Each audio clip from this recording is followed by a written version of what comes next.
पनवेल, नवी मुंबई, रायगड परिसरातील बातम्या पाहण्यासाठी आमच्या मी साक्षीदार या यूट्यूब चॅनलला सबस्क्राईब करा। जम्मू काश्मीरमधील पहलगाम या ठिकाणी पर्यटकांवर झालेल्या दहशतवादी हल्ल्यामध्ये 26 जणांचा मृत्यू झाल्याची माहिती समोर आली। यामध्ये महाराष्ट्रातील 6 जणांचा मृत्यू झाला। पहलगाममध्ये झालेल्या दहशतवादी हल्ल्यामध्ये निष्पापांना आपला जीव गमवावा लागला। गेल्या 2 आठवड्यांपासून हा कट रचला जात होता। पाकिस्तानातून हे हल्लेखोर त्या ठिकाणी आले होते। त्या ठिकाणी असलेल्या स्लीपर सेलच्या मदतीने या हल्लेखोरांनी हल्ले केले। यामध्ये 26 पर्यटकांचा मृत्यू झाला। या घटनेने सर्वत्र संताप व्यक्त केला जात आहे। जम्मू काश्मीरमधील पहलगाम येथे पर्यटकांवर झालेल्या दहशतवादी हल्ल्यात 26 जणांचा मृत्यू झाला। यात डोंबिवलीच्या 3घांचा समावेश आहे, तर पुण्यातील 2 आणि पनवेलच्या 1 पर्यटकाचा मृत्यू झाला। डोंबिवलीचे अतुल मोने, संजय लेले आणि हेमंत जोशी यांचा या दहशतवादी हल्ल्यात मृत्यू झाला।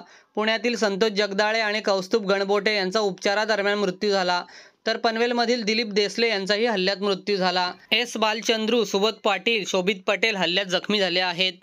निसर्ग ट्रॅव्हल्स पनवेल येथून एकूण 39 पर्यटक जम्मू काश्मीर पर्यटनासाठी गेले होते।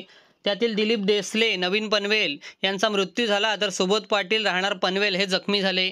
या 39 पर्यटकांची नावे पुढील प्रमाणे: सागर गुजर, राहणार खारघर; हिमांगी गुजर, राहणार खारघर; अनन्या गुजर, खारघर; अर्णव गुजर, खारघर; अशोक म्हात्रे, तेलीपाडा मुळेखंड; साधना म्हात्रे, तेलीपाडा मुळेखंड; शंकर पाटील, संकेत वत्सराज, सिद्धी वत्सराज, वासुदेव वत्सराज, रोहिणी वत्सराज, सर्व राहणार पनवेल; पुष्कर लिमये, स्नेहल लिमये, माधुरी लिमये, पनवेल; सोनाली गुरव, पनवेल; नीता पुळेकर, पनवेल; विष्णू नारखेडे, देवयानी नारखेडे, उरण; सुबोध पाटील, माणिक पाटील, पनवेल; अमित रानडे, जुई रानडे, आरोही रानडे, पनवेल; दिलीप दिसले, उषा दिसले, पनवेल; केशव रिधुरकर, कल्पना रिधुरकर, पनवेल; संतोष कवठेकर, स्वाती कवठेकर, पनवेल; कविता सोनटक्के, पनवेल; वर्षा जोशी, पनवेल; सुनील पाटील, नंदा पाटील, ओमकार पाटील, पनवेल; मनस्वी बहिरा, सान्वी बहिरा, पनवेल; शंकर पाटील, पुष्पलता पाटील,